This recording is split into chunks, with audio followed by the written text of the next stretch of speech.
Welcome to the video, and today I'm going to be talking about everything you need to know about traveling to Egypt, whether that regards safety, transport, food, all about the scammers. Everything you need to know is in this video. The big question which everyone asks about Egypt, and even asked me, is Egypt safe? A lot of people asked me when I said I was going whether it's safe or not. I can tell you now, is it safe? I felt very safe in Egypt. Even walking the streets, going to many different spots all over the country, I did feel very safe. It's not a big backpacker destination, and so a lot of people might be put off doing that, but honestly, from my experience, I thought it was very safe. I think it was back in 2011, Egypt has some terrorism, and so it put a lot of people off going to the country. But now, when we were on local buses and stuff, there was checkpoints every 30 minutes for police, and when you ever went into a temple or museum, there was bag scanners. Honestly, the security level was way better than anything in Europe. In regards to safety of hasslers, they just hassle you a lot. They never really feel like you're endangered of your safety or anything, and there was actually more hasslers than when I went to Morocco. If you're a female traveller, then this could feel a bit more intimidating, so I just want you to keep that in mind. Also, we did get scammed, and that was probably one of the most daunting times of our trip, so I'll put a video up there if you want to go watch us get scammed, have a laugh, and maybe not get scammed yourself. So let's talk about how to deal with scammers. Well, the best way is, if you can, is completely ignore them. Don't look at them. As soon as you look at them, they think they've got your attention. The best way is to ignore them if you can. If not, just say no, or la shukran, which means no thank you in Arabic, and honestly it does help quite a bit. But I don't want horse. Yes, one horse, 20. But I don't want the horse. Yes, 1 hour round. Come up to you and say they're from London, or wherever you say they're from, they'll say they live there, or they've got an uncle who lives there, or something like that. Honestly, don't believe them, because that's how we got scammed, as you can see in the video. I'm quickly going to run through some top tips you need to know about Egypt. So for the visa, it is $30 US on arrival, or actually £30, but obviously $30 US is a much better deal. One of the surprising things we found is that all the beaches are private. Even when it says public beach, you still have to actually pay to use the beach. So I think one time we went to this beach called Orange Beach in Hurghada, and it cost us $150, which is about £7.50 to spend the day on the beach. So just keep in mind, no beach is free. You're always gonna have to pay to get into somewhere. So obviously Egypt is known for its history, and there are so many temples, and I mean so many. And if you're a backpacker or budget traveler, then these temple costs are gonna add up quickly, because they're the most expensive thing, even more expensive than accommodation. So keep that in mind, that you may not also wanna visit all the temples, because there are so many and it may get tiring. A big question is when to travel to Egypt. Egypt is a very hot country most of the year, but from November to about April, it is fairly good to travel. In December and January, it can get fairly cold and you probably need trousers, but the rest of the time it is warm. If you go in summer, then good luck, because it's probably going to be 40 degrees or plus. It's going to be so hot, and it's probably not going to be much fun. So let's talk about transport. In any long distance journey in Egypt, you can either take normally trains or buses. The buses were really comfortable, and they're like any coach you'd find in Europe. They often stop along the way, so you can go toilet, etc. And I'd recommend them. The other one is trains. Now, we had an awful experience on trains, but they're not actually that bad. That's because we had food poisoning. So we took 2 trains, and they're actually massive seats. We sat in first class because it was only like an extra $1 or $2 to go in first class, and it was definitely worth it. You get big seats, and you can also order food, but do bring snacks if you're on a long journey.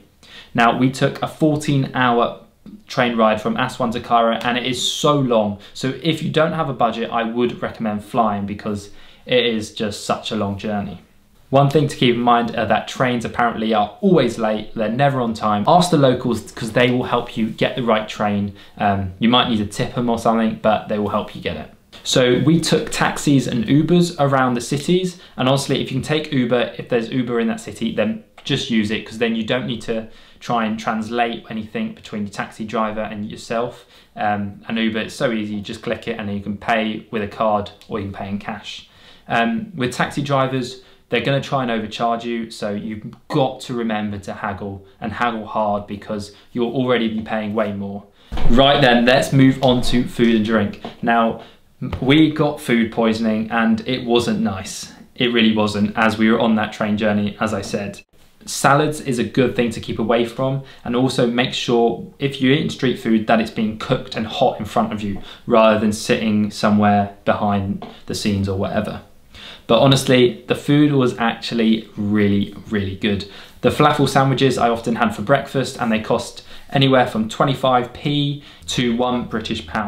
So definitely recommend having them. It's a traditional Egyptian breakfast. Another thing to remember is check the food price before you get it. If you don't check the price, then they'll likely put up the prices and make you pay a load of money. Always, if there's not a menu with the price on, always check. In regards to alcohol, you can actually get it fairly easily. There'll honestly be hustlers asking you, do you want alcohol? Do you want beers? I want to buy beer, Stella. If you want, you can use them, or you can just go to the shop yourself, and it's honestly about £1 for a beer. So we actually found accommodation was really good bang for your buck. We stayed in places which cost £20 between the two of us, or £10 each, and we often had pools, rooftop pools, and it was actually amazing. I would highly recommend maybe spending a little bit more, and you can get some really nice places with pools. If not, you can always stay in hostels, which cost between £5 to £10 a night, and they're normally really good, and it's the best place to meet travellers. Egypt is not really a big backpacking destination, but where you'll find them is all in the hostels, so stay there if you're a solo traveller. Let's talk about the best places to visit in Egypt. Now, flying into Hurghada is actually the cheapest place in the whole country to fly into from Europe. And Hurghada is basically a big resort town. It's very westernized, loads of Western restaurants, etc. And there are big resorts which are on the beach, and you get private beaches. But if you want to have an all-inclusive holiday, this is probably the cheapest place in the world. You can honestly get all food, like pools, like private beaches, all for yourself with the resort, of course, for about £20–30 a night on the cheaper end, which is amazing bang for your buck. Obviously you can spend way more than this, but it's probably the place to go, Hurghada. Now let's move on to Aswan. Aswan is probably the biggest southern city in Egypt, and you can actually get a bus to Sudan, which is quite cool, and I might want to do one day. In Aswan, it is an amazing city, a lot less hassle than Luxor, and you've got these massive sand dunes on the other side, which I highly recommend going to for sunset. You can get a local bus across the river. Now, also, you have to go to Elephanty Island, which is like a local island, and it feels amazing going through the dusty streets, seeing the locals going about their daily lives. I highly recommend going there too. Honestly, one of the best things, or if not the best thing you can do in Egypt, is take a Nile cruise, either from Luxor to Aswan, Aswan to Luxor. We did it, and it was the best thing we did in Egypt. I've actually worked with a Get Your Guide, and they literally give you a tour, and it's a really good price, £200 for a 3-day, 2-night tour along the Nile. So I definitely recommend checking that out. I'll leave a link in the description. The cruise was literally 5-star luxury cruise with so much food to choose from, and it had a big pool and a jacuzzi on the top. Moving on to Luxor, which honestly had more hustlers than I've ever seen in my life.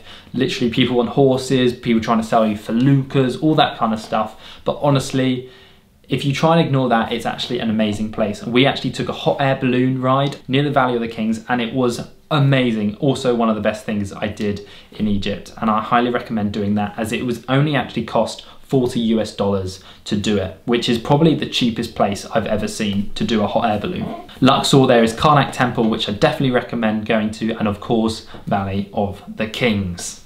Moving right up into northern Egypt, you've of course got the capital city of Egypt, Cairo, and just outside there is Giza. I would spend a couple of days exploring Cairo, going to the local markets, going downtown, going over the River Nile, because it is really cool and such a great thing just to see a big mega city. Now, of course, if you're going to Egypt, the one place you have to visit are the Great Pyramids of Giza, one of the 7 wonders of the world, if not probably the most famous wonder of the world. And honestly, it's amazing. You're gonna have people hassling you there if you're by yourself, but if you wanna go on a tour, you probably won't get hassled as much. You can get on camels and ride around like the pyramids and get a big panoramic view. I think that cost us about $15 each for a camel ride for about an hour or 2. I would recommend doing it, as you're only at the pyramids once, and even if you're on a budget, it's probably worth doing. Entrance to the pyramids is about £10 British, so it is very much worth it for one of the 7 wonders of the world. Now people, if you have any questions about Egypt, then please leave them in the comments because I will answer them. I'll help you guys travel Egypt because it's such a wonderful country, even if there are a lot of hasslers, and they did scam me. Oh well. Yeah guys, I hope you enjoyed the video. I hope it was useful. Leave a like if you did find it useful, and I can't wait for you to check out Egypt. I'm going to Thailand soon, so subscribe for that. Let's go. See you in the next one.